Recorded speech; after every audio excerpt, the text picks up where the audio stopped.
Welcome back to designing and publishing a website in Figma. Let's talk about breakpoints, what's their role, what they are, and how you can actually use them in Figma sites and in web design. So breakpoints are basically ranges of screen size where you can define particular layout behavior and visibility of elements, for example. If you take a look at this simple page that we have, this home page that we created in the previous episodes, we have essentially a section, one page that has three of them. It has three breakpoints: desktop, 1280 plus, tablet, and mobile. These are the most standard breakpoints, and usually you don't need more than these, right? You usually just need these three. So breakpoints basically define what happens and what you see on the smallest screen, that's the mobile breakpoint, then the mid-size screens, that's the tablet resolution, and then desktop, right? Then the biggest screens. But these are not the only one that you can use. You can create your own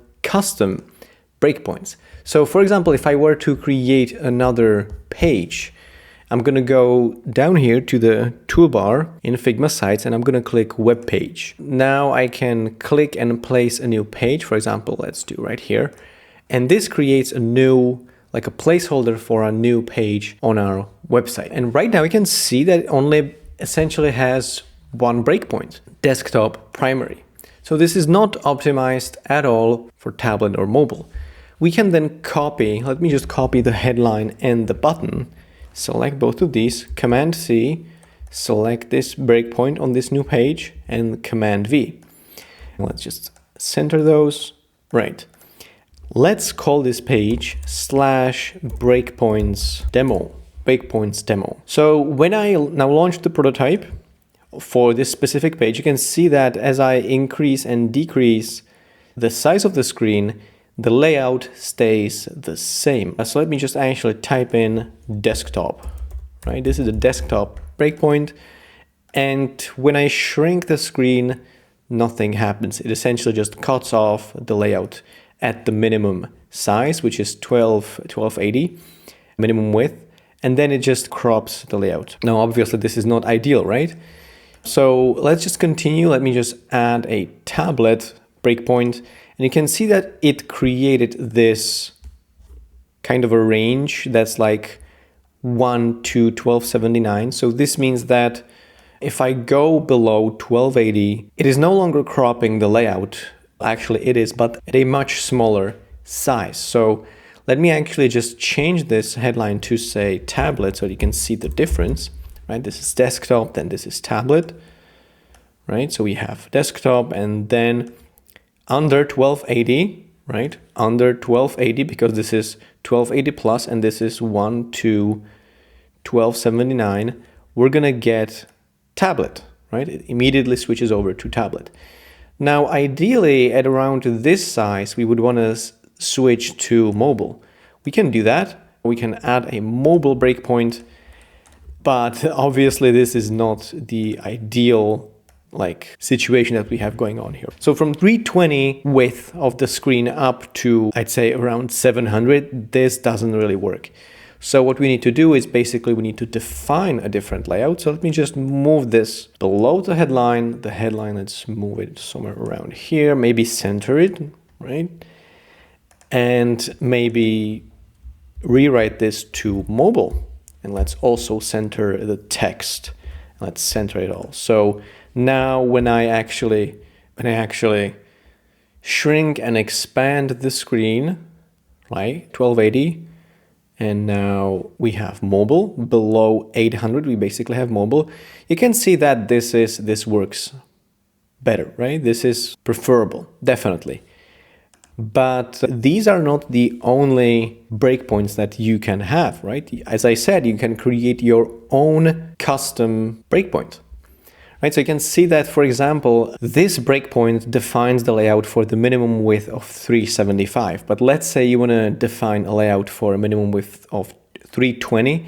And I'm saying 320 because you cannot actually shrink the screen below 320 in the prototype. And it actually doesn't make any sense. Like in web design, you don't optimize for screens smaller than that. So let's just say that I want to have two versions of a mobile layout. Let's say this is going to be like a smaller font, right, on the mobile screen. But then you want to add like a custom breakpoint, which I'm going to do by clicking the plus here and then doing custom. I'm going to say mobile dash small, right? And the minimum width for this one is going to be, as we said, 320. Let's create that. And you can see that it automatically determined that this breakpoint is going to go from the absolute minimum width of screen you can define up to 374. And then starting from 375, we're going to get this mobile, this bigger one, right? So what we can do here is like, we can do an even smaller font, for example. We can do 24 and say mobile small. So what's going to happen now is that when I again launch the prototype for this page, you can see that we have desktop, and then we have tablet, and we have mobile, and then below 375, right? 375, so right around here, we switch over to mobile small. And we can basically also, we can go even bigger, right? We can have a breakpoint that starts at, let's say, 1300 or 1350 or something like that. We can go to custom, again, click custom. This is going to be called desktop large, let's say, and it's going to start at 1350. It's very uncommon to have such breakpoints in these specific sizes, but I'm just using this as an example. We can go with this one, you can go desktop large. And maybe for like desktop large, there is some space for some extra objects. So you add some stuff on this resolution, but you hide it on the other resolutions, right? Maybe there's something like an extra piece of, I don't know, like decoration, something, right? And maybe on large, you're gonna get an extra button. Okay, that's gonna be like gray, button 2. So now when I launch the prototype, you can see that when I go to 1600, I had the desktop large, breakpoint, and then I have the desktop, tablet, mobile, and mobile small. And I can, of course, add anything in between. I can do like tablet small. Let's do tablet small, for example, right? And so let's say that this tablet small is going to start at 600. And it's going to go from 600 to 800 essentially. So it's going to be in between those two. So let's do custom. Let's do tablet small.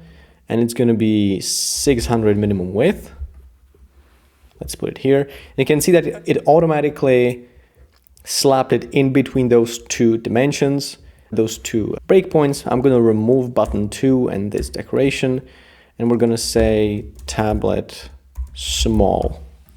And let's say that this tablet small is going to be like, it's going to be similar to mobile, but it's going to have a bigger font, whatever. This is up to you and up to the specifications of your project. So you could have, so right now we can see that we have 6 breakpoints in total. That's highly uncommon, but some projects do require that. And if I now launch the prototype and I go to desktop large, I can go to desktop and then tablet. You can see that in this specific situation, what we created, the desktop range, like default desktop resolution breakpoint, has a very tiny range. It's 69 pixels actually, just a tiny fraction of the width, right? So we have desktop large, desktop, tablet small. That's what we get from 600 to 800, right? And then below 600, we get mobile. And then below 375, if you watch this number over here, we get mobile small, right? And if we now actually, let's publish this, let's update this, let's just make sure that this button, let's change this to say, first of all, let me enable select matching layers, and let's do enter, and then let's do breakpoints, points demo. And you can see that it changes on the other breakpoints as well. That's a different page, right? Home page. And let's go to interaction and link. Let's add a link.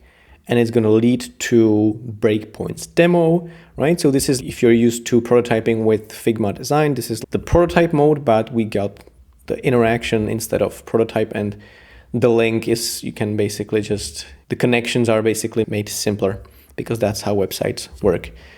So theoretically now if I go publish, let's update, and it's updated now. Let me copy the link to clipboard and then paste in the URL, enter, and now we can navigate to breakpoints demo. Let's navigate to breakpoints demo, and you can see that this is what we get, right? This is our large desktop, large breakpoint, but if we start shrinking the screen,